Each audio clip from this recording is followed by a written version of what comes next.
اس کے بعد جو اگلی چند آیات ہیں انتہائی اہم موضوع ہے۔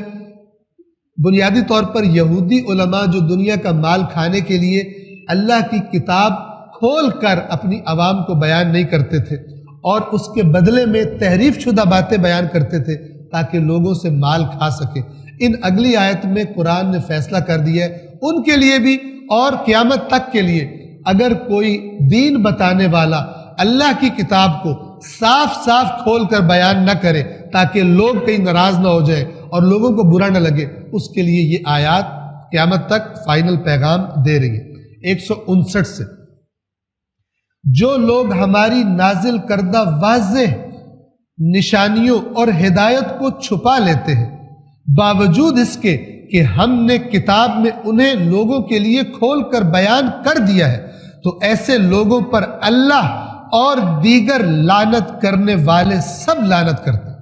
یعنی اتنا بڑا ان کا عہدہ ہے جو اللہ کا حق چھپا لے، لوگوں کو نہ بتائے کہ اللہ بھی لعنت کرتا ہے، اور چاہے جتنا بھی نیک بنا ہو ظاہری طور پر، اور سب لعنت والے اس پر لعنت کرتے ہیں۔ 160 سوائے ان لوگوں کے جو توبہ کر لیں، اور یہ نہیں کہ گھر بیٹھ کے توبہ کر لیں، اور اصلاح کریں۔ اور اصلاح کرنے کا کیا مطلب ہے؟ فرمایا جو باتیں چھپاتے تھے انہیں بیان کریں،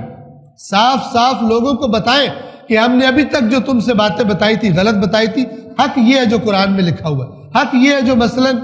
رسول، چونکہ یہ یہودیوں کے بارے میں علماء کے بارے میں آیات ہے کہ یہی رسول حق والا ہے۔ جب تک یہ اصلاح اور بیان نہ کر دیں، گھر بیٹھ کے توبہ کرنے سے اللہ ان کی توبہ قبول نہیں کرے گا۔ یاد رکھیے، جس نے کوئی ایسا گناہ کیا ہے کہ معاشرے میں خرابی کر دی ہے، جب تک وہ لوگوں کو نہ بتائے کہ میں نے خرابی کر دی، گھر بیٹھ کے اس کی توبہ قبول نہیں ہوتی کہ یا اللہ مجھے معاف کر۔ اب اگر توبہ قبول کروانی ہے تو جتنی پہلے بے ایمانی اور گندگی پھیلائی ہے اس کی صفائی کے لیے بھی اعلان کرو، تاکہ تمہیں پھر لوگ کہیں۔ یہ ہمت اپنے اندر پیدا کرو اپنے آپ کو بے آبرو کروانے کی، حق بتانے کے لیے، ورنہ گھر بیٹھ کے ایسے لوگوں کی توبہ قبول نہیں ہوتی جنہوں نے لوگوں کو گمراہ کیا ہو۔